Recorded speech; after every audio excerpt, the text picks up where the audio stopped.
In this video, we'll be taking a look at 3 NBA games happening on January 12, 2026, and providing you with free team picks and total picks for each one of those games, so 6 picks in total. Welcome back to Cash Out Sports. Let's dive right into it. Oh, and don't forget to subscribe and to click the bell icon to get notified as soon as these videos get released, so that you have more time to plan out your bets as we provide these videos on a daily basis. I can guarantee that you'll have all the important information that you'll need on these 3 NBA games after fully watching this video. One more thing before we start, if you would like to gain access to our best exclusive sports picks to take your journey to the next level, then check out our Patreon in the link down below, where we offer our best single picks, parlay picks, and much more. Now let's get started. Brooklyn Nets versus Dallas Mavericks. The Dallas Mavericks host the Brooklyn Nets at American Airlines Center on Monday night in what feels like a matchup of 2 struggling teams trying to convince themselves things are fine. Brooklyn is coming off losses to the Grizzlies and Clippers, with the Pelicans up next, and they have dropped 6 of their last 7. Dallas has not been much better, losing to the Jazz and Bulls recently and staring down the Nuggets next, with 8 losses in their last 11 games. On the injury front, the Nets are still monitoring Drake Powell and Michael Porter Jr., both listed as day-to-day. The Mavericks have already ruled out Anthony Davis, Kyrie Irving, Derek Lively-Set, and PJ Washington, which is a pretty brutal list when you think about how much talent that represents on paper. That alone sets a certain tone, because you are basically looking at a home favorite that is missing a big chunk of its normal rotation. Brooklyn did at least show some fight last night in Memphis, covering the spread as a 7-point underdog even without Michael Porter Jr. available. If MPJ does suit up in Dallas, it would be a major offensive spark for a team that needs someone who can create and hit tough shots. Backing the Nets on the road recently has quietly been a decent angle, with covers in 8 of their last 11 away from home. They have been getting rewarded for effort on defense, sitting around 7th in defensive efficiency over the past 15 games, which says they have not checked out even as the losses pile up. Dallas is dealing with the opposite end of the defensive spectrum. They have had serious issues on that side of the ball, particularly after losing Anthony Davis to a ligament tear in his finger. His absence forced him to sit out the game against his hometown Chicago Bulls, and without him the Mavs went down pretty comfortably, 125-107 in a wire-to-wire defeat. Rebounding has turned into a glaring weakness, with only the Indiana Pacers allowing more boards per game at 57.1. At home it is even uglier at 59.3 allowed, which is not what you want to hear if you are about to see a physical big like Nick Claxton on the other side. The Mavericks are going to get the benefit of the doubt from the market because they are the more talented team on paper and playing at home. But laying points with this version of Dallas feels like a stretch. They are banged up, struggling to stack wins, and sit at 2-8 against the spread over their last 10 games. The Nets, for all their flaws, have at least managed to cover 6 of their last 10 and have seen 6 of their 11 outright wins come on the road, which is a nice little quirk for a team most people do not trust.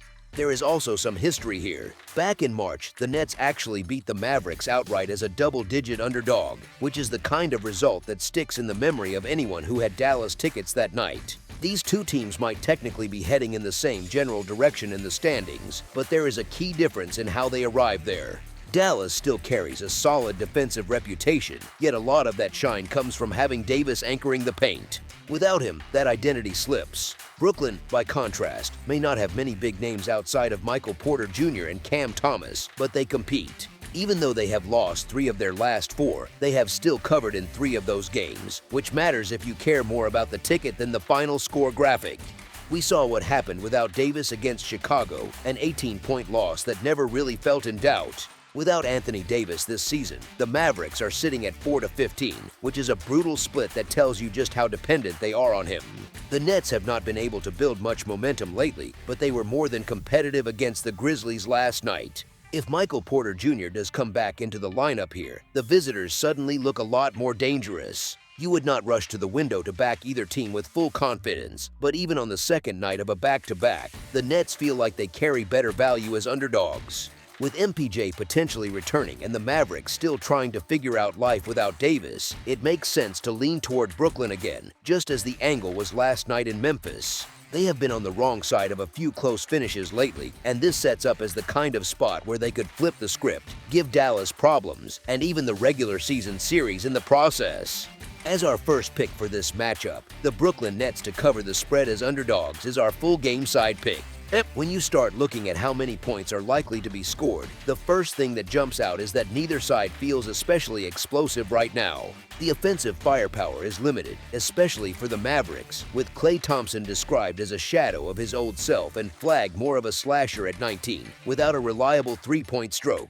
That kind of personnel profile usually pulls games into more grindy stretches where every basket feels a bit heavier. The Mavericks have gone under the total in 5 straight games, which lines up with a team that might play at a quick pace but struggles to convert that into efficient scoring, particularly once their best rebounder is off the floor. Playing fast is a lot harder when you cannot control the glass, because every missed shot turns into a leak out the other way or a fresh possession for the opponent. So you end up with a strange mix, a fast-looking style on paper that does not truly support high scoring unless everything clicks perfectly. Brooklyn is built in almost the opposite way when it comes to pace.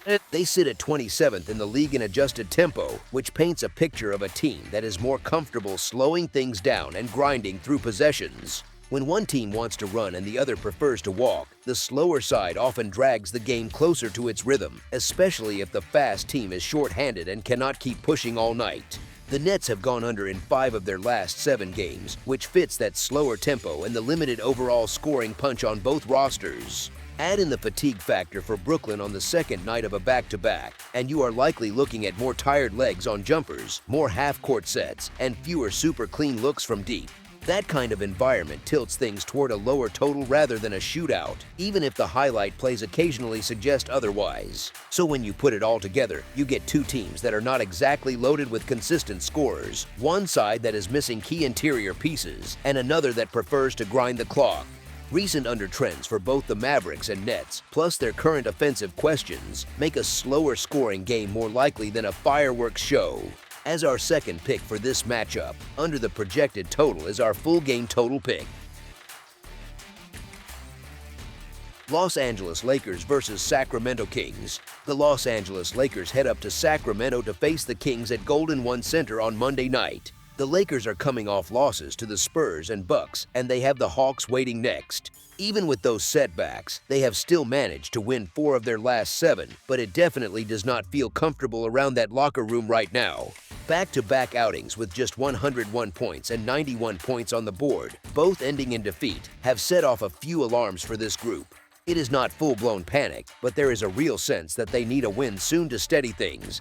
They have slipped to 5th in the Western Conference and have only 4 wins in their last 10 games, which is not what they expect with their star power. Losing games where both LeBron and Luka are on the floor is exactly what this team cannot afford.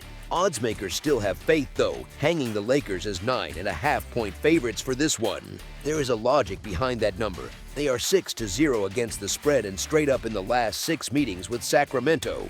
And at Golden One Center specifically, they have covered 11 of the last 15 matchups. On the other side, the Kings finally grabbed a feel-good result last night. They snapped a 7-game losing streak with a 111-98 win against the Rockets.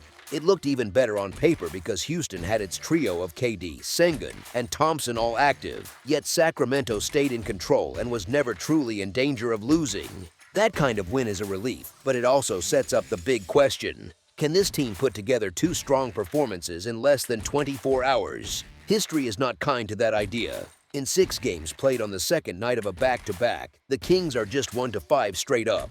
One of those losses came against these same Lakers a couple of weeks ago, a 125-101 blowout on the road where Sacramento simply did not keep up. So it is easy to see why this spot looks like a chance for Los Angeles to vent some frustration on a struggling opponent. DeAndre Ayton should have a real chance to control the paint, especially with the Kings lacking size inside while Sabonis is out. Sacramento sits at just 26th in opponent rebounds this season, giving up 55.9 boards per game, which is a rough number against a capable big. The Lakers have dropped 2 straight and, interestingly, have been outscored overall on the season. Even with that, they still lean on the simple fact that they have James and Doncic at the top of the rotation. They have been solid on the road with a 13-6 record away from home, while the Kings have stumbled badly in their own building at 5-13. Missing Sabonis and Murray takes away two of Sacramento's main big men and removes a lot of their front court production. This is framed as a team that is second worst in the league at putting points on the board and one that struggles to shoot the ball, especially from deep. Given how poorly they have played overall, it is tough to make a real case to support them in this type of matchup. It sets up as another game where the star duo on Los Angeles can lean into their advantage and control the result. As our first pick for this matchup, the Los Angeles Lakers to win and cover the spread as favorites is our full game side pick. The Lakers are averaging 115.9 points per game while shooting 49.6% from the field, and they are allowing 116.3 points on 48.6% shooting. From the perimeter, Los Angeles is hitting 34.2% of its threes and knocking down 77.6% at the free throw line. Defensively, they are allowing opponents to shoot 36.8% from beyond the arc and are pulling down 41.4 rebounds per game. On the Sacramento side, the Kings are averaging 109.8 points per contest on 46% shooting and giving up a hefty 121.5 points on 49.5% allowed. They are also shooting 34.2% from 3 and 75.8% at the line. Their defense is letting opponents hit 35.5% from deep, and they are grabbing 40.6 rebounds per night. Put together, those stats tell a story of two teams that are not exactly locking things down defensively but also are not described here as elite, free-flowing offenses that score at will. With Sacramento portrayed as one of the weakest scoring teams and both sides showing gaps on defense and on the glass, it is easy to imagine long stretches of uneven offense. Missed shots, imperfect spacing, and inconsistent outside shooting can all drag the scoreboard down even in games where the pace is not slow. So while the raw points allowed might hint at some higher totals, the offensive ceilings given in these descriptions and the shooting percentages suggest that scoring could stall often enough to keep the overall number in check. As our second pick for this matchup, under the projected total is our full game total pick. Charlotte Hornets versus Los Angeles Clippers. The Charlotte Hornets head out to face the Los Angeles Clippers at Intuit Dome on Monday night. Charlotte is coming off a wild stretch with that 55-point demolition of the Jazz, a loss to the Pacers, and a date with the Lakers on deck. They have split their last 12 games, which sounds messy, but it also means they have not completely fallen apart. The Clippers ride into this one on a very different wave. They just beat the Nets and Pistons, have the Wizards up next, and they have taken 9 of their last 11 overall. That is the kind of rhythm where confidence builds almost by habit. From the injury angle, things get a bit murky. The Hornets are still monitoring Pat Connaughton and Colin Sexton, both listed as questionable. On the other side, the Clippers have already ruled out Bradley Beal, Derrick Jones Jr., and Bogdan Bogdanovic, with Kawhi Leonard sitting in that frustrating questionable range. So this is one of those spots where checking the lineups close to tip really matters, especially with Leonard under an injury cloud. Charlotte walks into this game with a real boost after that 55-point win over Utah. A result like that, even against a flawed opponent, gives a young group permission to believe they can punch above their perceived weight. They have surprised a few teams this season, which is part of why the Clippers would absolutely prefer to have Leonard available to steady things if the game tightens. Los Angeles has been one of the hottest teams in the league lately, and you can see why they are likely to be favored at home on form alone. But if Leonard cannot go or is limited, the gap between these two teams shrinks more than the simple win-loss record suggests. The Hornets, with their confidence spiked from that Jazz blowout and their willingness to swing freely, are capable of hanging around against a short-handed opponent. So while the Clippers remain the higher-ceiling team, the combination of their injury questions and the Hornets' recent surge in belief tilts this matchup toward a more competitive spread than many would expect. That is exactly the kind of setup where taking the points with the underdog can make sense. As our first pick for this matchup, the Charlotte Hornets to cover the spread as underdogs is our full game side pick.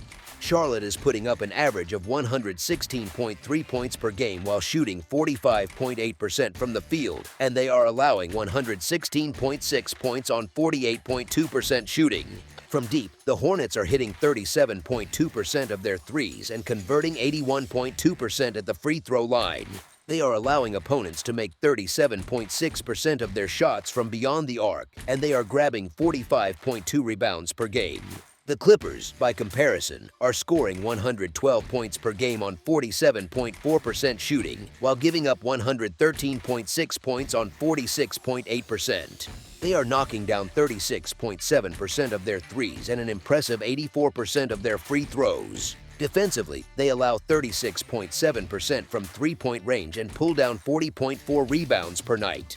When you line those stats up, you get two teams that can score, but not at some wild, outlier level. The Hornets score a bit more but also concede a slightly higher field goal percentage, while the Clippers sit in a middle lane where efficiency is solid but not overwhelming.